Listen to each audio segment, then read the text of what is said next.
چلو سیکھیں۔ الحمدللہ رب العالمین والصلاة والسلام علی سید الانبیاء والمرسلین، اما بعد فاعوذ باللہ من الشیطان الرجیم، بسم اللہ الرحمن الرحیم۔ پڑھیے الصلاۃ والسلام علیک یا رسول اللہ، الصلاۃ والسلام علیک یا حبیب اللہ، الصلاۃ والسلام علیک یا نبی اللہ، الصلاۃ والسلام علیک یا نبی اللہ وعلی آلک و اصحابک یا نور اللہ۔ وعلی آلک واصحابک یا نور اللہ۔ السلام علیکم ورحمۃ اللہ وبرکاتہ۔ وعلیکم السلام ورحمۃ اللہ وبرکاتہ۔ پیارے بچوں اور کڈس مدری چینل کے ناظرین، کڈس مدری چینل کا بہت پیارا پروگرام شروع ہو چکا ہے۔ پروگرام کا نام ہے قرآن ٹائم۔ پروگرام کا نام ہے قرآن پاک کی معلومات حاصل کرنے کا ٹائم شروع ہو چکا ہے، اور آج کے پروگرام میں بھی انشاءاللہ مختلف سیگمنٹس کے ذریعے ہم قرآنی معلومات سیکھیں گے، سنیں گے۔ آپ سے یہی گزارش کی جاتی ہے، آج بھی کر دیتے ہیں، کہ آپ جو باتیں سنیں ان پر عمل بھی کریں، انہیں دوسروں تک بھی پہنچائیں۔ جو سوشل میڈیا پر ہمیں دیکھ رہے ہیں، آپ ہمارے پروگرام کو آگے شیئر بھی کر دیں۔ پیارے بچوں، اللہ پاک کے آخری نبی صلی اللہ علیہ وآلہ وسلم نے ارشاد فرمایا، جو مجھ پر ایک دن میں 50 بار درود پاک پڑھے گا، قیامت کے دن میں اس سے ہاتھ ملاؤں گا۔ سبحان اللہ، سبحان اللہ، کتنی پیاری فضیلت ہے۔ کون سا ایسا مسلمان ہوگا جو یہ نہیں چاہتا ہوگا کہ نبی پاک صلی اللہ علیہ وسلم سے ملاقات کا شرف مل جائے قیامت کے دن؟ واہ واہ، سب چاہتے ہیں یقیناً۔ یہاں پر جو بچے موجود ہیں، آپ بھی چاہتے ہیں، جو کڈس مدری چینل پر دیکھ رہے ہیں، یقیناً آپ بھی چاہتے ہوں گے کہ جب قیامت کا دن ہو، نفسا نفسی کا دن ہو، اور ہر طرف جو ہے وہ بس خوف ہی خوف پھیلا ہوا ہو، اس دن ہمیں نبی کریم صلی اللہ علیہ وسلم سے ملاقات کا شرف مل جائے، ہاتھ ملانے کا شرف حاصل ہو جائے، ہاتھ ملانے کی سعادت حاصل ہو جائے، تو ہمیں اس کے لیے پھر ایک چھوٹا سا کام کرنا ہے، اور چھوٹا سا کام یہ ہے کہ ایک دن میں 50 بار درود پاک پڑھنا ہے۔ بالکل بھی مشکل نہیں ہے، ہم ایک بار درود پاک چند سیکنڈز میں پڑھ لیتے ہیں۔ الصلاۃ والسلام علیک یا رسول اللہ، یہ درود پاک ہے۔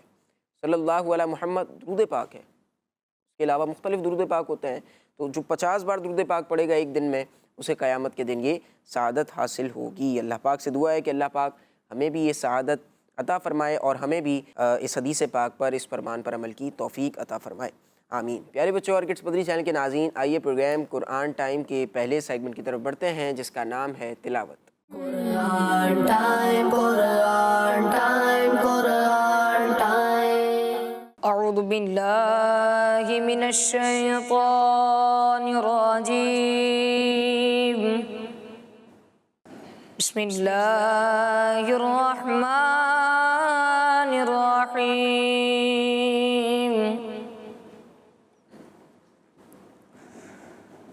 ما أصابك من حسنة فمن الله، وما أصابك من سيئة فمن نفسك، وأرسلناك للناس رسولا،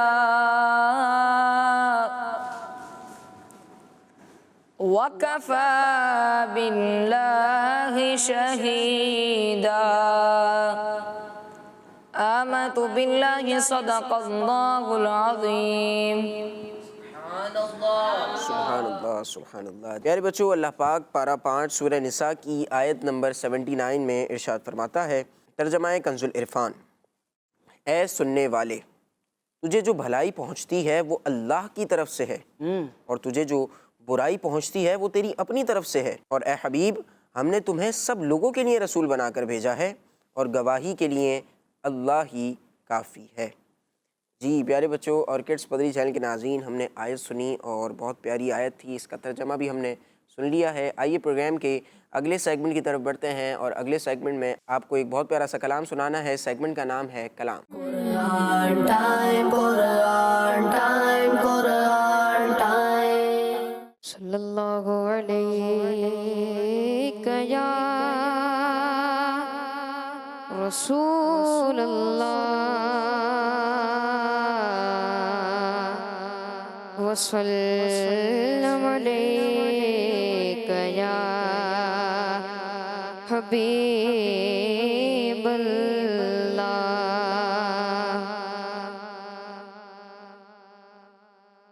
لا لو پھر مجھے اے شاہ بحر و بر مدینے میں بلا لو پھر مجھے اے شاہ بحر و بر مدینے میں پھر روتا ہوا آؤں تیرے در پر مدینے میں پھر روتا ہوا آؤں تیرے در پر مدینے میں مدینے جانے والوں جاؤ جاؤ فی امان اللہ مدینے جانے والوں جاؤ جاؤ فی امان اللہ کبھی تو اپنا بھی لگ جائے گا بستر مدینے میں کبھی تو اپنا بھی لگ جائے گا بستر مدینے میں بلا لو ہم غریبوں کو بلا لو یا رسول اللہ بلا لو ہم غریبوں کو بلا لو یا رسول اللہ پے شبیر و شبر فاطمہ حیدر مدینے میں پے شبیر و شبر فاطمہ حیدر مدینے میں پھر روتا ہوا آؤں تیرے در پر مدینے میں نہ دولت دے نہ ثروت دے مجھے بس یہ سعادت دے نہ دولت دے نہ ثروت دے مجھے بس یہ سعادت دے تیرے قدموں میں مر جاؤں میں رو رو کر مدینے میں تیرے قدموں میں مر جاؤں میں رو رو کر مدینے میں مدینہ اس لیے جانو دل سے ہے پیارا مدینہ اس لیے آتا جانو دل سے ہے پیارا کہ رہتے ہیں میرے آقا میرے سرور مدینے میں کہ رہتے ہیں میرے آقا میرے سرور مدینے میں بلا لو پھر مجھے اے شاہ بحر و بر مدینے میں پھر روتا ہوں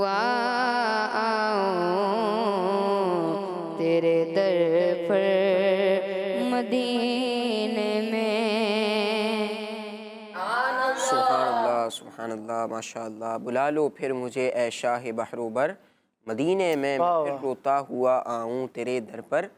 مدینے میں مدینہ اس لیے عطار جانو دل سے ہے پیارا، واہ کہ رہتے ہیں میرے آقا میرے سرور مدینے میں. سبحان اللہ. بہت پیارا کلام، امیر سنت کا کلام ہم سن رہے تھے نعت خواں بھائی سے. آئیے پیارے بچوں اور کڈس مدری چینل کے ناظرین، اپنے پروگرام قرآن ٹائم کے اگلے سیگمنٹ کی طرف بڑھتے ہیں جس کا نام ہے message of Quran. Quran time, Quran time, Quran time. پیارے بچوں، اللہ پاک پارہ 15 سورہ بنی اسرائیل کی آیت نمبر 44 میں ارشاد فرماتا ہے تسبح له السماوات السبع والأرض وما فيهن. ترجمہ کنز العرفان. ساتوں آسمان اور زمین اور جو مخلوق ان میں ہے سب اسی کی پاکی بیان کرتے ہیں. جی پیارے پیارے بچوں، پارہ نمبر 15 چل رہا ہے اور پارہ نمبر 15 کی مختلف آیات ہم سن بھی رہے ہیں، اس کا ترجمہ بھی سن رہے ہیں اور ان کے بارے میں آپ کو ہم کچھ باتیں بیان بھی کر رہے ہیں کہ اس آیت میں اللہ تبارک و تعالی ہم سے کیا ارشاد فرما رہا ہے، کیا اس آیت کی مراد ہے اور کیا اس کا معنی ہے. اور اس میں جو ارشاد فرمایا جا رہا ہے اس میں اللہ تبارک و تعالی کی عظمت کا بیان کیا جا رہا ہے. کس بات کا ذکر ہو رہا ہے؟ اللہ پاک کی عظمت کہتے ہیں شان کا، شوکت کا، رب کریم کی عظمت کا بیان کیا جا رہا ہے. چنانچہ فرمایا کہ ساتوں آسمان اور زمین اور اس میں رہنے والی ساری مخلوق، یعنی کہ جتنے بھی لوگ ہیں، جتنے بھی انسان ہیں، جتنے بھی چرند ہیں، پرند ہیں، جانور ہیں، اللہ کی جو بھی مخلوق ہیں، جو بھی اللہ نے پیدا کیا ہے، وہ ساری کی ساری مخلوق اللہ پاک کی حمد و ثنا اور تسبیح کے اندر مشغول ہے. ہر مخلوق اللہ کے ذکر کر رہی ہے، ہر مخلوق اللہ کی تسبیح بیان کر رہی ہے. ہاں، صرف انسان ہی ذکر اللہ نہیں کرتے بلکہ جانور بھی اللہ کا ذکر کرتے ہیں. اور اس سے بھی بڑھ کر میں آپ کو ایک روایت بیان کروں. حضرت عبداللہ ابن عباس رضی اللہ عنہما سے روایت ہے، فرماتے ہیں کہ ہر زندہ چیز اللہ پاک کی تسبیح بیان کرتی ہے. سبحان اللہ. اب زندہ چیز میں کیا ہے؟ انسان ہے. زندہ چیز میں کیا ہے؟ جانور ہیں. زندہ چیز میں کیا ہے؟ پرندے ہیں. زندہ چیز میں کیا ہے؟ جو لیونگ چیزیں ہوتی ہیں ان میں پودے بھی ہوتے ہیں. پودے ہوتے ہیں. میں یہی سننا چاہ رہا تھا کہ پودے بھی ہوتے ہیں. ٹھیک ہے، تو جو بھی زندہ چیزیں ہیں وہ کیا کر رہی ہیں؟ اللہ پاک کا ذکر کر رہے ہیں. کیا کر رہی ہیں؟ اللہ پاک کا ذکر کر رہے اس کا ذکر کر رہی ہیں، اس کی تسبیح کر رہی ہیں، اس کی تحمید بیان کر رہی ہیں. اور مفسرین یعنی کہ جو کہ قرآن پاک کی تفسیر بیان کرنے والے علماء کرام ہوتے ہیں، جو بالخصوص تفسیر قرآن بیان کر رہے ہوتے ہیں، ان کو مفسرین کہتے ہیں. کیا کہتے ہیں؟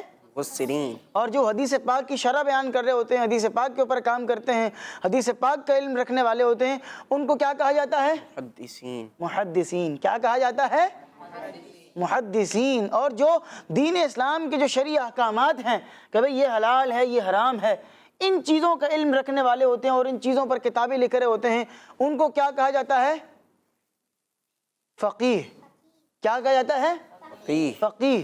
فقیر نہیں، فقیہ، آخر میں ہاں ہے. فقیہ کہ یہ بہت بڑے فقیہ ہیں.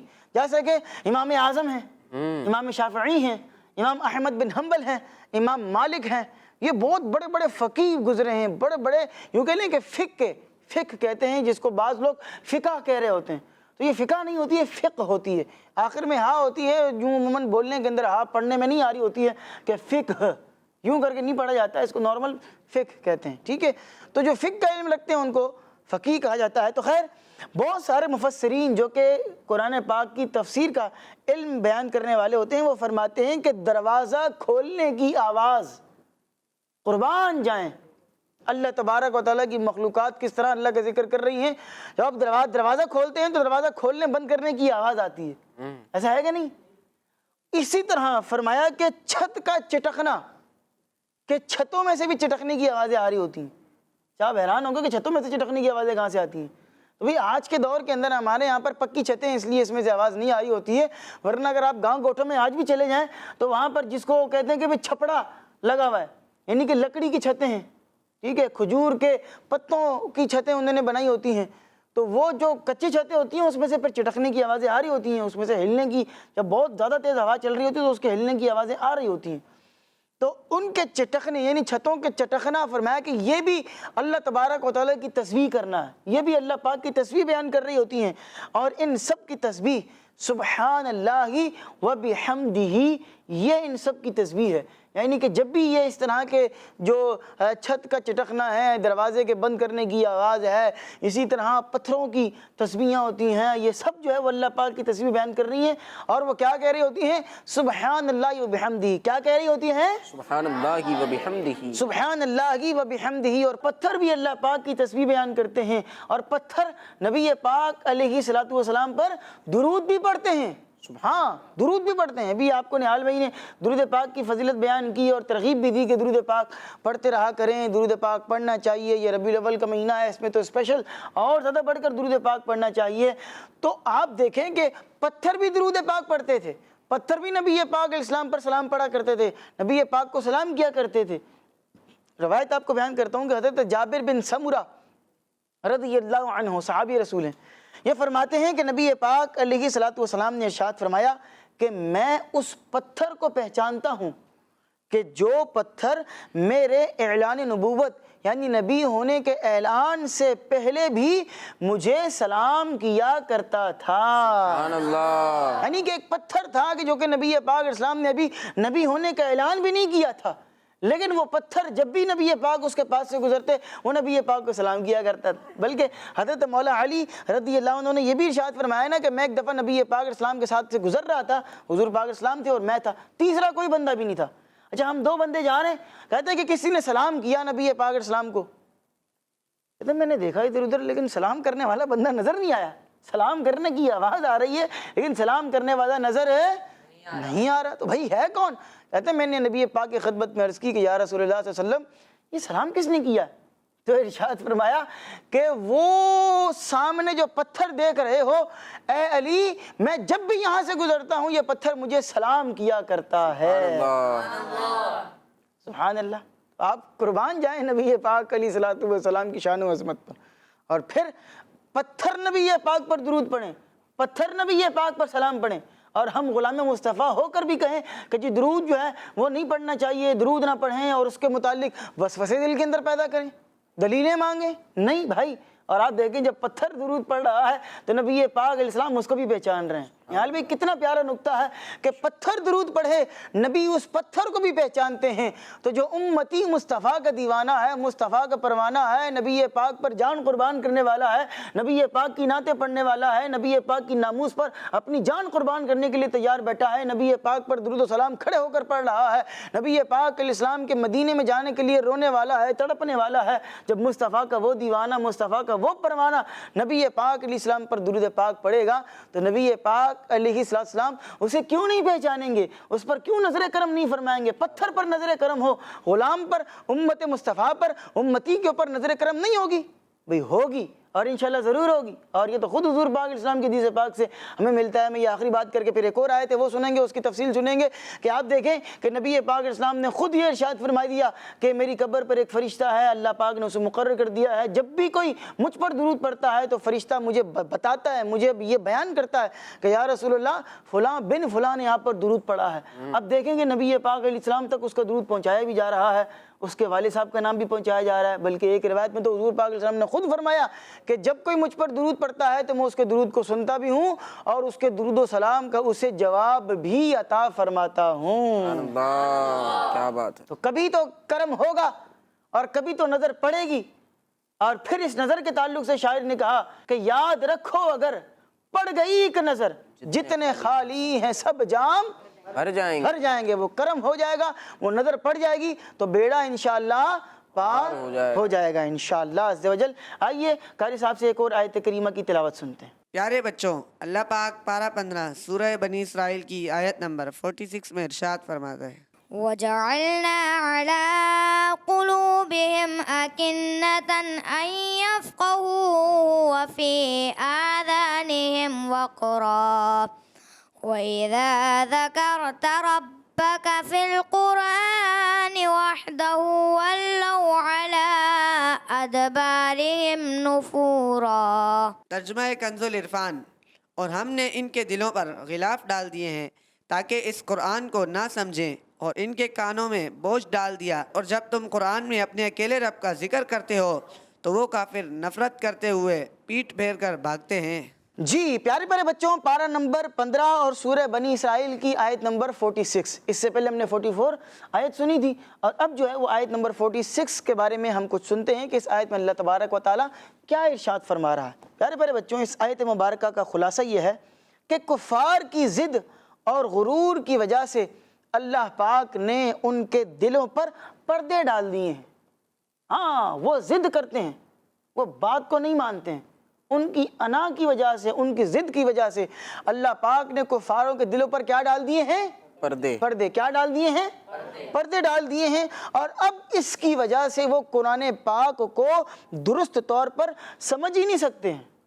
ان کو قرآن پاک کی تعلیمات بیان کی جا رہی ہیں، ان کو سمجھ میں ہی نہیں آ رہی ہیں۔ ان کو جنت کے بارے میں بتایا جا رہا ہے، ان کو سمجھ میں ہی نہیں آ رہا۔ ان کو جہنم سے ڈرایا جا رہا ہے، ان کو سمجھ میں نہیں آ رہا۔ ان کو اللہ پاک کی توحید کی بات کی جا رہی ہے، ان کو سمجھ میں نہیں آ رہی ہے۔ ان کو ختم نبوت کی بات کی جا رہی ہے، ان کو سمجھ میں نہیں آ رہی ہے۔ تو یہ صرف اس وقت ہی نہیں تھا، آج بھی بعض افراد ایسے ہیں کہ جن کے دلوں کے اوپر پردے پڑے ہیں، اور ان کو آپ جتنا سمجھا لیں، قرآن پاک کے بارے میں جتنا سمجھا دیں، ان کو سمجھ میں نہیں آتا۔ تو فرمایا کہ اللہ نے ان کے دلوں پر پردے ڈال دیے ہیں، قرآن پاک کی بات ان کو سمجھ میں نہیں آتی، یہ سمجھ ہی نہیں سکتے، اور ان کے کانوں میں بھی اللہ پاک نے بوجھ ڈال دیے ہیں، جس کے باعث وہ قرآن پاک سنتے نہیں، سنیں گے نہیں تو پھر اس پر عمل کیا کریں گے؟ اللہ اکبر کبیرہ۔ اس سے معلوم ہوا کہ قرآن پاک کی صحیح سمجھ ایمان اور تقوی یعنی کہ پرہیزگاری سے حاصل ہوتی ہے۔ آپ مجھے بتائیں کہ ایک کتاب جو ہے وہ آپ کو یاد نہیں ہے، نہال بھائی، جیسے میرے ہاتھ میں بھی یہ کیو کارڈ ہے، ٹھیک ہے، اس کے اوپر اسکرپٹ وغیرہ کے کچھ ہنٹس وغیرہ لکھے ہیں، مجھے اگر اسکرپٹ بالکل یاد ہی نہ ہو اور ہمارے پورے فلور کے اوپر بالکل گھپ اندھیرا ہو جائے تو میں اس کو کیسے پڑھ کے سنا سکوں گا؟ سنا سکتا ہوں؟ کچھ بھی پڑھنے کے لیے کسی بھی کتاب کو جو آپ کو یاد پہلے سے نہیں ہے، اگر تو یاد ہے تو آپ پڑھ سکتے ہیں۔ جیسے کہ قرآن مجید جو حفاظ کرام ہوتے ہیں ان کو کوئی روشنی کی ضرورت نہیں ہے کہ لائٹ ہوگی تو ہی وہ پڑھ سکیں گے۔ ہاں، جو غیر حافظ ہیں جن کو قرآن پاک کی آیات یاد نہیں ہے تو وہ کہیں گے کہ بھائی لائٹ جلاؤ، مجھے قرآن پاک کی تلاوت کرنی ہے، اور اگر پڑھتے پڑھتے اندھیرا ہو جائے تو وہ رک جائیں گے، کیونکہ ان کو آگے کا یاد ہے ہی نہیں، اور پھر وہ یا تو کوئی ٹارچ جلائیں گے یا موبائل وغیرہ کی لائٹ وغیرہ جلائیں گے یا کسی بھی طرح روشنی کا انتظام کریں گے، اس کے بعد ہی پڑھ سکیں گے۔ آپ دیکھیں کسی بھی کتاب کو پڑھنے کے لیے جو آپ کو یاد نہیں ہے، اس کو پڑھنے کے لیے آپ کو روشنی چاہیے، روشنی کا انتظام آپ کو کرنا پڑے گا، اس کو پڑھنے اس کو سمجھنے کے لیے روشنی چاہیے۔ اسی طرح قرآن مجید فرقان حمید کو پڑھنے اور سمجھنے کے لیے تقوی اور پرہیزگاری کی روشنی آپ کو چاہیے۔ اگر تقوی اور پرہیزگاری کی روشنی کے سائے میں بیٹھ کر آپ قرآن کو پڑھیں گے تو قرآن پاک آپ کو سمجھ میں بھی آئے گا اور قرآن پاک آپ کو پڑھنے کا مزہ بھی آئے گا، تقوی اور پرہیزگاری کے ساتھ، ٹھیک ہے؟ اس لیے قرآن پاک کو سمجھنے کے لیے اس روشنی کو حاصل کرنا چاہیے۔ ہم نے مسئلہ یہ ہے کہ نہال بھائی، ہم نے جو ہے وہ بظاہری روشنیوں کا تو اہتمام کر ہی لیا ہے، ٹھیک ہے، لیکن دل روشن نہیں، دل منور نہیں، اور دل روشن کیسے ہو؟ دل روشن اللہ کے ذکر سے ہوگا۔ جب دل کے اوپر گناہوں کی میل چڑھی ہوئی ہے تو آپ مجھے بتائیں کہ کبھی ایسا ہو سکتا ہے کہ ایک ہی وقت میں دن بھی ہو اور رات بھی ہو؟ ایسا ہو سکتا ہے؟ بھائی یہ دونوں ایک دوسرے کے اپوزٹ ہیں، ٹھیک ہے؟ ایک ہی وقت میں جو ہے وہ بہت زبردست خوشبو بھی آ رہی ہے اور بہت ہی بری اسمیل بھی آ رہی ہو، عموماً ایسا نہیں ہوگا۔ تو دیکھیں یہ جو چیزیں ایک دوسرے کے اپوزٹ ہیں، ایک ہی وقت میں بہت روشنی بھی ہو اور بہت اندھیرا بھی ہو، ایسا ہو سکتا ہے؟ نہیں ہو سکتا، پاسبل ہی نہیں ہے۔ کیوں؟ کیونکہ یہ ایک دوسرے کی ضد ہیں، ایک دوسرے کی اپوزٹ چیزیں ہیں۔ تو جب دل کے اندر نور قرآن کو ہم نے بھرنا ہے، نیکیوں کے نور کو بھرنا ہے، اسلام کی روشنی کو بھرنا ہے، تو اس سے ہمیں گناہوں کی گندگی کو نکالنا پڑے گا۔ تو میں جو ہے وہ نہال بھائی یہاں پر ایک بات کرنا چاہوں گا، اور وہ یہ ہے کہ دیکھیں کہ جو لوگ ہوتے ہیں جانور وغیرہ کا، گائے کا، بھینس کا، بکری کا دودھ وغیرہ نکال رہے ہوتے ہیں تو وہ اس بات کا بڑا اہتمام کرتے ہیں، کیونکہ یہ بکری وغیرہ کی یہ ایک عادت بھی ہوتی ہے، وہ بعض اوقات اس طرح کام کر دیتی ہے کہ دودھ جو ہے وہ جب وہ بندہ نکال رہا ہوتا ہے تو اس وقت وہ پخانہ کر دیتی ہے۔ اب وہ دودھ کسی کام کا رہا؟ کسی کام کا نہیں رہا۔ تو بھائی یہ اسی طرح اگر آپ نے کوئی بہت اچھا کام کیا ہے اور اس کے اندر دوسری بری چیزوں کو آپ نے بیچ میں ملا دیا ہے تو وہ پھر کس کام کا؟ تو نور ایمان کو اگر آپ بھرنا چاہتے ہیں تو گناہوں کی گندگی اور کالک کو، میل کو نکالنا پڑے گا. اور اس کو نکالیں گے کس طرح؟ سجدوں کی لذتیں حاصل کریں، ٹھیک ہے، وضو کریں، نماز پڑھیں، قرآن پڑھیں، انشاءاللہ العزیز انشاءاللہ نیکیوں کی طرف آئیں گے، اچھے کام کریں گے، انشاءاللہ العزیز گناہوں سے بچنے کی جو کہ کوشش کریں گے تو اس کی برکت سے گناہوں کی کالک دور ہوگی، میل دور ہوگی، اور انشاءاللہ نور ایمان حاصل ہوگا. اور پھر نیکیاں کریں گے تو اس میں ہمیں مزہ بھی آئے گا انشاءاللہ عز و جل. ماشاءاللہ ماشاءاللہ. جی پیارے بچوں اور کڈس مدری چینل کے ناظرین، قرآن پاک کے پیغامات ہم سن رہے تھے اور بہت پیارے میسیجز آج بھی سنے ہیں، اور آخر میں بہت پیاری باتیں پتہ چلی. ان میں سے ایک بات، ہم اگر اپنے دل کو منور کرنا چاہتے ہیں، اپنے دل کو روشن کرنا چاہتے ہیں نور ایمان سے، نور قرآن سے اور اسلام اور شریعت کے نور سے، تو اس سے پہلے ہمیں یہ کام کرنا ہوگا کہ اپنے دل کا جو زنگ ہے، جو میل ہے، وہ صاف کرنا ہوگا. وہ کس طرح ہوگا؟ دلوں کا زنگ دور کرنے کے لیے ذکر اللہ کرنا چاہیے. ذکر اللہ کریں زیادہ سے زیادہ، نبی پاک صلی اللہ علیہ وسلم کی ذات اقدس پر درود پاک کے نذرانے، درود پاک کے تحفے پیش کریں، اور اس کے علاوہ نمازوں کی پابندی کریں، تو انشاءاللہ الکریم ہمارے دل منور بھی ہوں گے، اور انشاءاللہ جو ہمیں قرآن پاک کی شریعت کی باتیں بتائی جائیں گی وہ سمجھ بھی آئیں گی، اور انہیں ہم اچھے انداز سے سنیں گے بھی، قبول بھی کریں گے. آئیے پیارے بچوں اور کڈس مدری چینل کے ناظرین، پروگرام کے اگلے سیگمنٹ کی طرف بڑھتے ہیں جس کا نام ہے بیان نزول. Quran time, Quran time, Quran time. پیارے بچوں اور کڈز مدنی چینل کے ناظرین، جیسا کہ آپ کو معلوم ہے اس سیگمنٹ میں قرآنی آیات کے شان نزول بیان کیے جاتے ہیں، اور آج ہم پارہ 30 سورہ علق کی آیت نمبر 9 اور 10 کے شان نزول کے بارے میں سنیں گے. تو پیارے بچوں، اللہ پاک ارشاد فرماتا ہے، أرأيت الذي ينهى عبدا إذا صلى، جس کا ترجمہ ہے، کیا تو نے اس شخص کو دیکھا جو منع کرتا ہے بندے کو جب وہ نماز پڑھے. ان آیات کے شان نزول کے بارے میں یہ ہے کہ یہ آیتیں بھی ابو جہل کے بارے میں نازل ہوئیں. ابو جہل نے حضور صلی اللہ علیہ وسلم کو نماز پڑھنے سے منع کیا اور لوگوں سے کہا تھا کہ اگر میں انہیں ایسا کرتا دیکھوں گا تو معاذ اللہ گردن پاؤں سے کچل ڈالوں گا. ایک مرتبہ حضور صلی اللہ علیہ وسلم نماز پڑھ رہے تھے. ابو جہل برے ارادے سے آیا اور حضور صلی اللہ علیہ وسلم کے قریب پہنچ کر الٹے پاؤں ہاتھ آگے بڑھائے ہوئے ایسے پیچھے بھاگا جیسے کوئی مصیبت کو روکنے کے لیے ہاتھ آگے بڑھاتا ہے. اس کے چہرے کا رنگ اڑ گیا اور اعضاء یعنی باڈی پارٹس کانپنے لگے. لوگوں نے اس سے کہا، تجھے کیا ہوا؟ ابو جہل کہنے لگا، میرے اور محمد صلی اللہ علیہ وسلم کے درمیان ایک خندق ہے جس میں آگ بھری ہوئی ہے اور خوفناک پرندے بازو یعنی پر پھیلائے ہوئے ہیں. حضور صلی اللہ علیہ وسلم نے فرمایا، اگر وہ میرے قریب آتا تو فرشتے اس کا عضو جدا کر ڈالتے یعنی باڈی پارٹس الگ کر دیتے. صلو علی الحبیب صلی اللہ تعالی علی محمد صلی اللہ تعالی علیہ وسلم. اللہ علیہ وآلہ وسلم. سبحان اللہ. جی پیارے بچوں اور کڈس مدنی چینل کے ناظرین، آیت کا شان نزول سن رہے تھے، یعنی آیت کے نازل ہونے کی وجہ. اور آج ہم نے جو واقعہ سنا ہے یہ ابو جہل کے متعلق تھا کہ وہ جب نبی پاک صلی اللہ علیہ وسلم کی طرف برے ارادے سے آیا، یعنی معاذ اللہ نبی پاک صلی اللہ علیہ وسلم کو نقصان پہنچانے کے ارادے سے آیا. پھر کیا ہوا کہ نبی پاک تو نماز پڑھ رہے تھے لیکن وہ پہنچانے کے لیے، نقصان پہنچانے کے لیے آگے بڑھا، لیکن وہ ڈر کے پیچھے ہٹ گیا. جب بعد میں اس سے پوچھا گیا تو اس نے کیا کہا کہ نبی پاک اور میرے درمیان ایک خندق تھی. خندق یعنی ایک گڑھا تھا اور ایک جو ہے وہ کھدی ہوئی جسے جگہ کہتے ہیں، تو ایک اس طرح کا معاملہ تھا اور اس میں آگ بھڑک رہی تھی. وہ دیکھ کے وہ ڈر گیا. اور پھر جب نبی پاک سے پوچھا گیا تو نبی پاک صلی اللہ علیہ وسلم نے ارشاد فرمایا، جس کا مفہوم ہے کہ اگر یہ میری طرف آتا تو فرشتے اس کا عضو یعنی اس کے باڈی پارٹس جتنے بھی ہیں وہ سب الگ کر ڈالتے. یہ نبی پاک صلی اللہ علیہ وسلم کی شان ہے. سبحان اللہ. اس سے یہ بھی پتہ چلتا ہے نہال بھائی کہ اللہ تبارک و تعالی جو ہے وہ اپنے نبی علیہ الصلوۃ والسلام کی حفاظت خود فرماتا ہے. سبحان اللہ. آپ کئی اس طرح کے واقعات دیکھیں گے کہ جس میں لوگوں نے نبی پاک علیہ السلام کو معاذ اللہ ثم معاذ اللہ قتل کرنے کی، ان کو شہید کرنے کی بڑی کوششیں کی ہیں، انہوں نے بڑی ایفرٹ کی ہے.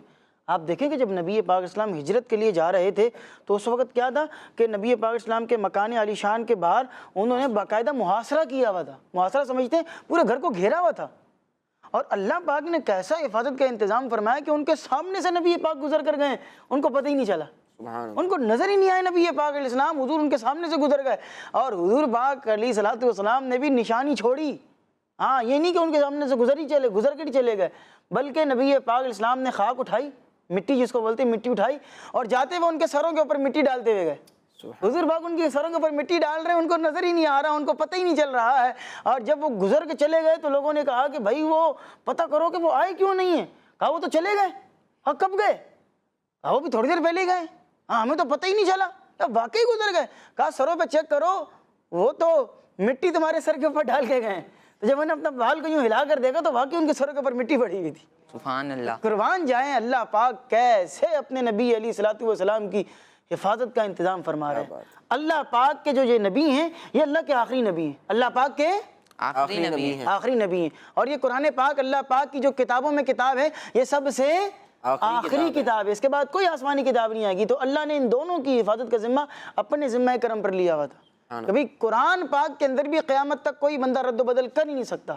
ایک ایک لفظ, ایک ایک کوئی چیز تبدیلی اس میں ہو ہی نہیں سکتی. اور اللہ نے اس کی حفاظت کا ایک انتظام یہ بھی فرما دیا کہ آج اس امت مصطفیٰ کے اندر بچے کو آپ دیکھیں تو کتنے سارے بچے حافظ قرآن ہیں, کتنے بڑے لوگ ہیں وہ بھی حافظ قرآن ہیں, کتنے قاری و قراء ماشاءاللہ موجود ہے جو حافظ قرآن ہیں. ان کو ایک ایک زبر, ایک ایک زیر, ایک ایک پیش یاد ہوتی ہے. ایک زبر بھی بندہ قرآن پاک کی غلط نہیں پڑھتا. یہ کیسا کمال اللہ پاک نے کیسی حفاظت کا انتظام فرما دیا کہ لوگ اس کو بھول بھی. اگر ایک مثال ہے معاذ اللہ ثم معاذ اللہ, اگر سارے پرچوں کے اندر لکھا ہوا ختم بھی ہو جائے ایک بات ہے, اللہ نہ کرے, ٹھیک ہے, پھر بھی لوگوں کے ذہن میں یہ یاد رہے گا, محفوظ رہے گا. سبحان اللہ. اسی طرح نبی پاک علیہ السلام کی بھی حفاظت کا ذمہ اللہ پاک نے اپنے ذمہ کرم پر لیا ہے. لوگ آ کر پتھر برسا رہے ہیں. ایک جگہ پر نبی پاک علیہ السلام تشریف لے کر گئے تو کیا ہوا کہ لوگوں نے سوچا اوپر سے پتھر گرا دیں, فرشتے حفاظت کے لیے آ رہے ہیں. ہو رہا ہے ایسا کہ نہیں ہو رہا ہے؟ نبی پاک علیہ السلام کے سامنے ایک عورت نے زہر ملا ہوا کھانا رکھ دیا. وہ جو بوٹی تھی, وہ بوٹی کہنے لگی کہ یا رسول اللہ مجھے مت کھائیے گا, میرے اندر زہر ملا ہوا ہے. سبحان اللہ. قربان جائیں. اس سے پتہ چلا حضور پاک علیہ السلام بے جان چیزوں کی آواز کو سنتے بھی ہیں, اس کو سمجھتے بھی ہیں اور اس کے اوپر عمل بھی فرماتے ہیں. سبحان اللہ. وہ بوٹی کہہ رہی ہے, گوشت کہہ رہا ہے کہ میرے اندر زہر ملا ہوا ہے. کیا بات ہے, سبحان اللہ. تو پتہ یہ چل رہا ہے کہ اللہ نے اپنے نبی علیہ السلام کی حفاظت کا ذمہ اپنے ذمہ کرم پر لے رکھا ہے. یہی وجہ ہے کہ نبی پاک علیہ السلام کو جو وصال ظاہری ہوا وہ بہت لوگوں نے کوششیں کی, بڑی کوششیں کی, لیکن کسی کے میٹنگز رکھی گئی, انعامات کا بولا گیا کہ جو نبی پاک کو معاذ اللہ قتل کر دے اس کو اتنا انعام دیا جائے. ہاں تو پھر ہوتا کیا تھا, جو معاذ اللہ حضور کو قتل کرنے آتا وہی مصطفیٰ کریم کے حسن پر فدا ہو جاتا, کلمہ پڑھ کر مسلمان ہو جایا کرتا. سبحان اللہ. یہ ہوتا تھا نا, وہ ایک شخص جو ہے وہ تلوار لے کر آیا, حضور پاک طواف کر رہے ہیں اور وہ پیچھے سے آ کر اس نے اپنی چادر کے اندر چھپائی ہوئی ہے. نبی پاک علیہ السلام نے بغیر مڑے, بغیر دیکھے اس شخص کو اس کا نام لے کر پکارا. فرمایا کس ارادے سے آئے ہو؟ حبیب نام تھا اس کا. حضور پاک صلی اللہ علیہ وسلم فرمایا کس ارادے سے آئے ہو؟ تو اس نے کہا طواف کرنے آیا ہوں.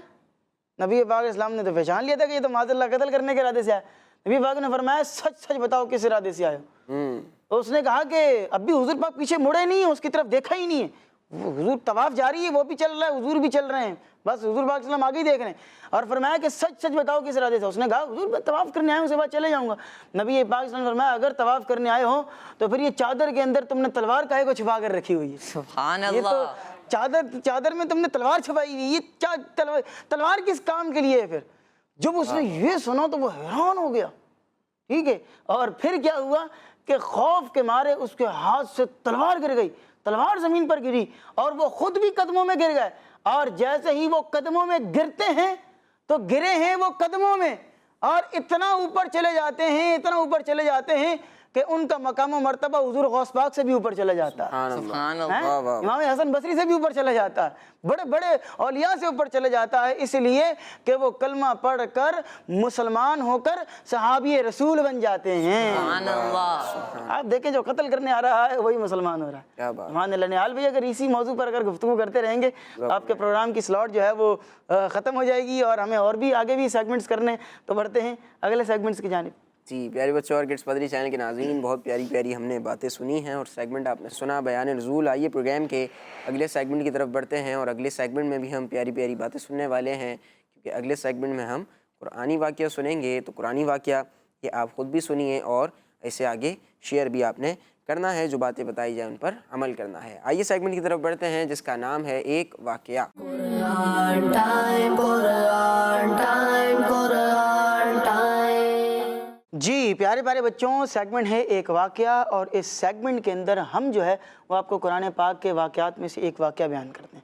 آج نہال بھائی آپ کو ایسا ایمان افروز واقعہ بیان کروں گا کہ انشاءاللہ اس واقعے کو سن کر آپ کا ایمان تازہ ہو جائے گا۔ اچھا، یہ واقعہ ویسے آپ نے کئی دفعہ سنا ہوگا، بچوں نے بھی بڑوں نے بھی سنا ہوگا، اور اس واقعے کا جو ہے وہ اشعار کے اندر بھی ذکر ملتا ہے، اور یہاں تھوڑا سا اس کو ایک دلچسپ یوں کر لیں گے کہ میں یہ پورا واقعہ بیان کروں گا، اس کے بعد نعت خواں اسلامی بھائی سے بھی اس پر ایک شعر لیں گے، اور نہال بھائی سے بھی طرز میں ایک شعر لیں گے۔ نہال بھائی ٹھیک ہے؟ اور وہ بڑا آسان سا ہے، اور وہ جو واقعہ میں آپ کو بیان کر رہا ہوں وہ ہے کہ نبی پاک علیہ الصلوۃ والسلام نے اشارے سے چاند کو 2 ٹکڑے کر دیا تھا۔ سبحان اللہ۔ تو چاند کو 2 ٹکڑے کرنے کا واقعہ ہے، اور شعر کے اندر اس کا جو ذکر ہے وہ بھی سنیں گے، نہال بھائی سے بھی سنیں گے، اور نعت خواں آپ کا کیا نام ہے؟ محمد جہاں زیب اتاری بھائی، تو جہاں زیب بھائی سے بھی سنیں گے، اور نہال بھائی سے بھی ایک شعر سنیں گے۔ اور وہ واقعہ کیا ہے آئیے سنتے ہیں۔ اچھا، یہ واقعہ بہت دفعہ ہم نے سنا ہوتا ہے، لیکن بعض اوقات اس واقعے کے بارے میں ایسی باتیں سنی ہوتی ہیں جو ممکن ہے کہ وہ اس میں ہو ہی نہ، یا بعض اوقات درست واقعہ نہیں سنا ہوتا۔ تو توجہ سے آج یہ واقعہ سننا ہے آپ نے۔ واقعہ کیا ہے؟ نبی پاک علیہ الصلوۃ والسلام کے جتنے بھی معجزات ہیں ان میں سے چند ویسے تو سارے ہی معجزات بڑے بڑے ہیں، لیکن چند معجزات ایسے ہیں جو کہ واقعی بہت ہی بڑے بڑے ہیں، جن کو آپ عظیم الشان معجزات کہیں۔ تو نبی پاک علیہ السلام کے عظیم الشان واقعات میں سے ایک واقعہ، اس کو کہتے ہیں شق القمر کا واقعہ۔ کیا کہتے ہیں؟ شق القمر۔ شق کہتے ہیں پھاڑ دینا، توڑ دینا کسی چیز کو، ٹھیک ہے، اور قمر کہتے ہیں چاند کو۔ کس کو کہتے ہیں؟ چاند کو۔ کس کو کہتے ہیں؟ چاند کو، جس کو ہم مون کہتے ہیں اس کو کہتے ہیں، ٹھیک ہے۔ اچھا جی پیارے پیارے بچوں، ہوا یہ تھا کہ مکے کے جو نان مسلمز تھے، نبی پاک اسلام ان کو دین اسلام کی دعوت دے رہے تھے، تبلیغ دین کر رہے تھے، مسلمان ہونے کی دعوت دے رہے تھے، تو ان لوگوں نے نبی پاک علیہ السلام کو کہا کہ بھی آپ کوئی معجزہ دکھائیں، اگر آپ اللہ کے سچے نبی ہیں تو معجزہ دکھائیں۔ چنانچہ نبی پاک علیہ الصلوۃ والسلام نے لوگوں کو جمع کیا، لوگ جمع ہوئے، اور پھر نبی پاک علیہ الصلوۃ والسلام نے اشارہ فرمایا، تو نبی پاک علیہ الصلوۃ والسلام کے اشارے سے چاند 2 ٹکڑے ہو گیا۔ سبحان اللہ۔ اچھا، اب یہ تو بات ہوگی کہ چاند 2 ٹکڑے ہو گیا، اب اس کی کنڈیشن کیا تھی؟ کنڈیشن اس کی یہ بیان کی گئی ہے کہ جب یہ چاند 2 ٹکڑے ہوا نا، تو اس کا ایک ٹکڑا جبل ابی قبیس اس کے اوپر نظر آ رہا تھا، کیونکہ مکہ شریف کے اندر یہ 2 بہت بڑے بڑے پہاڑ ہیں، ٹھیک ہے، اور انہی کے درمیان کے اندر ایک بستی تھی جس بستی کو طائف کہتے تھے۔ تو طائف کی بستی انہی 2 پہاڑوں کے درمیان میں گری ہوئی تھی، اور وہ آپ نے سنا ہوگا کہ جب نبی پاک اسلام کو معاذ اللہ انہوں نے پتھر مارے تھے طائف کے لوگوں نے، تو پھر پہاڑ کا فرشتہ نبی پاک کی خدمت میں حاضر ہوا تھا جبریل علیہ السلام کے ساتھ، اور اس پہاڑ کے فرشتے نے کہا تھا کہ اگر آپ حکم دیں تو میں ان 2 پہاڑوں کو آپس میں ملا دوں گا، یا پھر یہ فرمایا تھا ایک روایت کے مطابق کہ اگر آپ حکم کریں تو میں یہ ان دونوں پہاڑوں کو اس بستی کے اوپر، ان لوگوں کے اوپر گرا دوں گا، یہ پہاڑ ان کے اوپر گر جائیں گے، یہ کچل کر مر جائیں گے۔ تو یہی وہ 2 پہاڑ تھے جن کا بھی میں ذکر کر رہا ہوں۔ تو ایک چاند کا ایک ٹکڑا جبل ابی قبیس اس کے اوپر ظاہر ہوا، اور یہ جبل ابی قبیس ہم نے پہلے بھی آپ کو بیان کیا تھا لائف آف محمد کے اندر کہ یہ جبل ابی قبیس جو ہے یہ دنیا کا سب سے پہلا پہاڑ ہے، دنیا کی تمام ماؤنٹینز میں سب سے پہلی ماؤنٹین، سب سے پہلا جو پہاڑ ہے وہ یہی ہے۔ اور دوسرا ٹکڑا جبل قعیقیعان، یہ بھی ایک پہاڑ ہے، تھوڑا سا اس کا نام مشکل ہے، جبل قعیقیعان، یہ جو پہاڑ ہے اس کے اوپر دیکھا گیا۔ اس طرح چاند کو 2 ٹکڑے کر کے نبی پاک نے نان مسلمز کو دکھا دیا، اور پھر اس کے بعد نبی پاک علیہ السلام نے فرمایا کہ میں نے چاند کے 2 ٹکڑے کر دیے ہیں، اب تم لوگ گواہ ہو جاؤ، اب تم لوگ اس بات کو تسلیم کر لو کہ اللہ تبارک و تعالیٰ جو ہے وہ ایک ہے اور میں اللہ کا سچا نبی ہوں، تم لوگ گواہ ہو جاؤ۔ چنانچہ اس معجزے کو دیکھنے کے بعد جو نان مسلمز تھے انہوں نے کہا کہ محمد صلی اللہ علیہ وسلم نے معاذ اللہ ثم معاذ اللہ ہماری نظر بندی کر دی ہے، ہم پر جادو کر دیا ہے، معاذ اللہ، یعنی کہ آپ دیکھیں کہ ان کا مطالبہ پورا کر دیا، پھر بھی انہوں نے اس بات کو ایکسیپٹ نہیں کیا، اور اوپر سے الزام لگا رہے ہیں، کتنی غلط بات کر رہے ہیں کہ نبی پاک اسلام نے معاذ اللہ نظر بندی کر کے، جادو کر کے ہم پر تو نظر بندی کر دی ہے۔ نظر بندی کا مطلب یہ ہے کہ کوئی بھی کام ہو رہا ہو، آپ کو وہ نظر آ رہا ہے کہ یہ کام ہو رہا ہے، لیکن حقیقت میں وہ کام نہیں ہو رہا۔ بڑے بڑے جادوگروں کو ہم لوگ جو ہے نا وہ سمجھتے ہیں کہ یہ بہت بڑا بڑا جادو دکھا رہے ہیں، جبکہ وہ در حقیقت نظر بندی کر رہے ہوتے ہیں، مختلف قسم کے وہ کام کر رہے ہوتے ہیں، اور اس کے پیچھے یا تو ٹرک ہوتی ہے یا اس کے پیچھے نظر بندی ہوتی ہے۔ تو ان لوگوں نے یہی الزام معاذ اللہ لگایا، اور پھر جو ہے وہ نان مسلمز کے اس اعتراض پر انہی کی جماعت کے کچھ لوگوں نے کہا کہ اگر تو یہ نظر بندی ہے تو پھر اس کا معاملہ یہ ہوگا کہ یہ پھر مکے والوں پر ہی نظر بندی ہوگی، جو ہم یہاں موجود تھے انہی لوگوں کے اوپر نظر بندی ہوگی۔ تم لوگ ان لوگوں کا انتظار کرو کہ جو مکے سے باہر ہیں اور قافلے میں ہیں، اگر مکے سے باہر والے لوگوں نے بھی چاند کو 2 ٹکڑے ہوتے ہوئے دیکھا ہے تو پھر اس کا مطلب ہے کہ یہ جو نبی ہیں انہوں نے جو کام کیا ہے، جو معجزہ دکھایا ہے، یہ سچا معجزہ ہے، یہ بالکل سچے ہیں۔ اب انتظار کرو کہ باہر سے کوئی قافلہ آتا ہے تو ان سے تصدیق کریں گے۔ اچھا اب کیا ہوا کہ وہ لوگ انتظار کرنے لگے، اور کچھ قافلے جب آئے تو ان لوگوں نے قافلے والوں سے پوچھا کہ بھئی کیا تم لوگوں نے بھی چاند کو 2 ٹکڑے ہوتے ہوئے دیکھا تھا؟ کیونکہ تم مکے سے باہر تھے، تو کیا یہ جو منظر تھا، جو یہ سین تھا، یہ مکے سے باہر بھی دیکھا گیا تھا؟ تو ان سب لوگوں نے گواہی دی کہ ہاں ہم نے چاند کو 2 ٹکڑے ہوتے ہوئے اپنی آنکھوں سے دیکھا ہے، حقیقت میں چاند 2 ٹکڑے ہوا تھا۔ اچھا اب یہ تھا کہ پہلے حضور نے ان کو چاند 2 ٹکڑے کر کے دکھایا، چاہیے تھا کہ وہ مان لیتے، نہیں مانا۔ پھر کیا ہوا کہ انہی کے بعض افراد نے کہا کہ باہر سے قافلہ آئے گا اس سے تصدیق کرو، باہر سے لوگ آ گئے، انہوں نے بھی تصدیق کر لی۔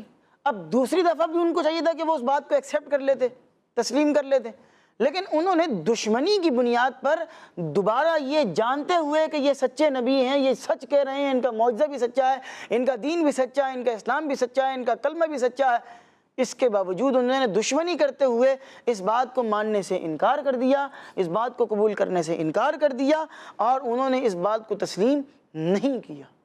حالانکہ یہ کیسا عظیم الشان معجزہ جو ہے وہ نبی پاک علیہ السلام نے کر کے دکھایا کہ چاند ہی 2 ٹکڑے کر دیا۔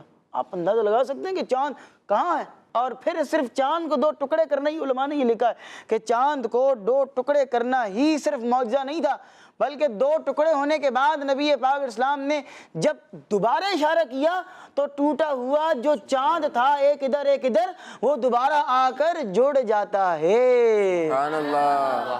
کیسا شاندار معجزہ ہے نبی پاک علیہ السلام، ایمان تازہ ہوتا ہے اس معجزے کو پڑھ کے۔ تو اگر آپ اس کو پڑھنا چاہتے ہیں تو پارہ نمبر 27 سورہ قمر کی آیت نمبر 1 تا 3 کے اندر اس کو مزید تفصیل کے ساتھ پڑھ سکتے ہیں۔ یہ واقعہ ہم نے بیان کر دیا ہے۔ اس واقعے پر میں نے کہا تھا کہ ایک شعر نہال بھائی سے لیں گے اور ایک شعر ہمارے نعت خواں بھائی سے لیں گے۔ نعت خواں بھائی تو اشعار سناتے ہی رہتے ہیں، مائک ذرا نہال بھائی کو دیجیے گا، مائک دیں آپ نعت خواں صاحب، اور نہال بھائی سے ذرا کچھ شعر سنتے ہیں۔ نہال بھائی شعر سنائیں جس کے اندر چاند کے ٹکڑے ہونے کا ذکر کیا گیا۔ بہت سارے اشعار ہیں ویسے تو، اعلیٰ حضرت امام اہل سنت نے جو شعر لکھا ہے بہت پیارا شعر، انہوں نے بھی مختلف اشعار لکھے ہیں، لیکن جی ویسے ایک شعر چلیں سنائیں۔ اشارے سے چاند چیر دیا، چھپے ہوئے خور کو پھیر دیا، اشارے سے چاند چیر دیا، چھپے ہوئے خور کو پھیر دیا، گئے ہوئے دن کو عصر کیا، گئے ہوئے دن کو عصر کیا، یہ تابوت تمہارے لیے ہے وجہ ہے تخلیق کائنات، تیرے صدقے جانے جانا، تیرے قربان جانے جانا۔ کیا بات ہے جی، اشارے سے چاند کو چیر دیا اور چھپے ہوئے خور کو پھیر دیا۔ اس میں تو 2 معجزات کا ذکر کر دیا کہ جو سورج جو ڈوب چکا تھا اس کو بھی واپس لوٹا دیا نبی پاک علیہ السلام نے۔ کیا بات ہے، گئے ہوئے دن کو عصر کیا، یہ تاب و تواں تمہارے لیے۔ ایک شعر آپ بھی سنیں۔ وہ جو چاہے چاند کو توڑ دے، وہ جو چاہے چاند کو توڑ دے، انہیں اختیار دیا گیا، وہ پھر اس کے ٹکڑوں کو جوڑ دے، وہ پھر اس کے ٹکڑوں کو جوڑ دے، انہیں اختیار دیا گیا، وہ جو چاہے چاند کو توڑ دے۔ بات ہے، سبحان اللہ سبحان اللہ۔ اختیار مصطفیٰ بھی ہے کہ کہاں کہاں اختیار ہے، زمینوں کے اندر بھی حکومت ہے، آسمانوں میں بھی حکومت ہے، سورج پر بھی حکومت ہے، چاند پر بھی حکومت ہے، ستاروں پر بھی حکومت ہے، جانوروں پر بھی حکومت ہے، درختوں پر بھی حکومت ہے، پتھروں پر بھی حکومت ہے۔ نبی پاک علیہ الصلوۃ والسلام کی خدمت میں فرشتے بھی خدمت گزار بن کر حاضری دیا کرتے ہیں۔ کیا ہی بات ہے، سبحان اللہ سبحان اللہ۔ سبحان اللہ، ماشاء اللہ، بہت پیاری باتیں ہم سن رہے ہیں۔ اور آج نبی پاک صلی اللہ علیہ وسلم کا شق القمر کا معجزہ، یعنی چاند کے 2 ٹکڑے کر دینے کا معجزہ ہم نے سنا ہے۔ آئیے پیارے بچوں اور کڈس مدری چینل کے ناظرین، پروگرام قرآن ٹائم کے اگلے سیگمنٹ کی طرف بڑھتے ہیں، جس کا نام ہے شان محمد صلی اللہ علیہ صلی اللہ علیہ وآلہ۔ Quran time, Quran time, Quran time. پیارے بچوں اور کڈس مدرین چینل کے ناظرین، سیگمنٹ ہے شان محمد صلی اللہ علیہ وآلہ وسلم، جس میں ہم آخری نبی محمد عربی صلی اللہ علیہ وآلہ وسلم کی شان و عظمت، فضائل و برکات اور حضور اکرم صلی اللہ علیہ وآلہ وسلم کی وہ خصوصیات سنیں گے جو قرآن کریم میں بیان کی گئی ہیں۔ بچوں، اللہ پاک پارہ 11 سورہ توبہ کی آیت نمبر 128 میں ارشاد فرماتا ہے، لقد جاءكم رسول من أنفسكم عزيز عليه ما عنتم حريص عليكم بالمؤمنين رؤوف رحيم۔ ترجمہ، بے شک تمہارے پاس تم میں سے وہ عظیم رسول تشریف لے آئے جن پر تمہارا مشقت میں پڑنا بہت بھاری گزرتا ہے، وہ تمہاری بلائی کے نہایت چاہنے والے، مسلمان پر بہت مہربان، رحمت فرمانے والے ہیں۔ پیارے بچوں اور کڈس مدنی چینل کے ناظرین، مفتی احمد یار خان نعیمی رحمۃ اللہ تعالی علیہ فرماتے ہیں، یہ آیت حضور صلی اللہ علیہ وآلہ وسلم کی شان کا خزانہ ہے۔ اس میں آپ صلی اللہ علیہ وآلہ وسلم کا میلاد بیان ہوا ہے۔ اس میں ذرا غور فرمائیے، پیارے آقا مکی مدنی مصطفیٰ صلی اللہ علیہ وآلہ وسلم کا دنیا میں آنا تو سب لوگ جانتے تھے، پھر جانی ہوئی چیز کو بیان کیوں کیا گیا؟ اس لیے تاکہ اس سے آپ صلی اللہ علیہ وآلہ وسلم کی ولادت کا ذکر ہو جائے۔ الحمدللہ، پیارے آقا صلی اللہ علیہ وآلہ وسلم کی ولادت، آپ کی عزت و عظمت، آپ کی بے مثل و بے مثال شان کا ذکر انبیاء کرام علیہم السلام بھی کیا کرتے ہیں۔ اللہ پاک نے بھی قرآن پاک میں ان باتوں کا ذکر فرمایا۔ اس سے معلوم ہوا میلاد پاک کا ذکر کرنا اللہ پاک کی سنت بھی ہے اور انبیاء کرام علیہم السلام کی بھی سنت ہے۔ صلو علی الحبیب صلی اللہ تعالی علی محمد صلی اللہ علیہ محمد و صلی اللہ علیہ وآلہ۔ سبحان اللہ، سبحان اللہ۔ میلاد پاک کا مہینہ ہے، ربیع الاول کا مہینہ ہے، اور الحمدللہ عز و جل ہم نے بھی میلاد منایا ہے۔ کیا بات ہے۔ اس کے بعد آج ہم نے کیا سنا ہے کہ نبی پاک صلی اللہ علیہ وسلم کے میلاد کا ذکر اللہ پاک نے خود قرآن پاک میں بھی بیان فرمایا ہے۔ سبحان اللہ۔ تو آئیے کچھ نعرے ہو جائیں، جواب دیں گے بھرپور انداز سے۔ سرکار کی آمد، آقا کی آمد، مرحبا، پیارے کی آمد، مرحبا، اچھے کی آمد، مرحبا، مکی کی آمد، مرحبا، مدنی کی آمد، مرحبا، آقا اتار کی آمد، مرحبا، محمد مصطفیٰ، سب سے آخری نبی، احمد مجتبیٰ، سب سے آخری نبی، آمینہ کا لاڈلا، سب سے آخری شیخ نبی، شاب نے کہا، بچہ بچہ بول اٹھا، سب سے آخری نبی، سب سے آخری نبی۔ میں آپ کو ایک روایت سناتا ہوں، پھر آپ آگے چلیے گا، اور وہ روایت یہ ہے، میلاد مصطفیٰ پر بات ہو رہی ہے، لوگوں کے ذہنوں میں وسوسے بھی آتے ہیں، ٹھیک ہے۔ آپ دیکھیں کہ نبی پاک صلی اللہ علیہ وسلم ایک دفعہ اپنے حجرے سے، اپنے کمرے سے باہر تشریف لاتے ہیں، ٹھیک ہے۔ تو دیکھا کہ صحابہ کرام رضی اللہ عنہم ایک جگہ پر جمع ہو کر بیٹھے ہوئے اور کچھ گفتگو کر رہے ہیں آپس میں۔ تو نبی پاک صلی اللہ علیہ وسلم صحابہ کرام کے پاس تشریف لے کر جاتے ہیں اور ارشاد فرماتے ہیں کہ اے میرے صحابہ، تم یہاں پر جمع ہو کر کیا کر رہے ہو؟ آپ بات سنیے گا ذرا توجہ کے ساتھ۔ اے میرے صحابہ، تم یہاں پر جمع ہو کر کیا کر رہے ہیں؟ کیا کر رہے ہو؟ اب انہوں نے کیا بتایا کہ کیا کر رہے ہیں، ذرا سنیے گا۔ انہوں نے کہا کہ یا رسول اللہ صلی اللہ علیہ وسلم، اللہ تبارک و تعالیٰ نے آپ کے ذریعے ہم پر جو احسان فرمایا ہے کہ آپ ہماری طرف بھیجے گئے ہیں، آپ ہماری طرف اتارے گئے ہیں، تو آپ علیہ الصلوۃ والسلام کی آمد پر ہم اللہ تبارک و تعالیٰ کا شکر ادا کر رہے ہیں۔ سبحان اللہ، وہ کیا کر رہے تھے؟ آمد مصطفیٰ کے ذکر کر رہے تھے، کیا بات ہے۔ اور وہ کہہ رہے تھے کہ یا رسول اللہ صلی اللہ علیہ وسلم، آپ کے ذریعے اللہ نے ہم پر جو یہ نعمت ہمیں عطا فرمائی ہے، ہم اس نعمت پر اللہ پاک کا شکر ادا کر رہے ہیں۔ اور پھر نبی پاک علیہ السلام نے ان صحابہ کرام سے پتہ کیا فرمایا؟ حضور پاک علیہ السلام نے فرمایا کہ تم لوگ قسم کھا سکتے ہو کہ تم لوگ یہی کام کر رہے ہیں؟ آپ اندازہ لگائیں نحال بھائی، تمام صحابہ کرام عادل ہیں۔ عادل مطلب کہ وہ بالکل سچے ہیں، وہ جھوٹے ہو ہی نہیں سکتے، وہ سچے ہی سچے ہیں۔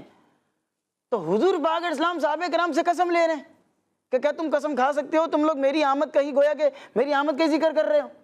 تو نبی پاک علیہ السلام نے جب ان سے قسم لی، انہوں نے کہا کہ جی ہم بالکل اس بات کا اقرار کرتے ہیں۔ تو نبی پاک علیہ السلام سے انہوں نے پوچھا کہ یا رسول اللہ آپ نے یہ قسم کیوں لی اور اس کی کیا وجہ ہے، کیا حکمت ہے؟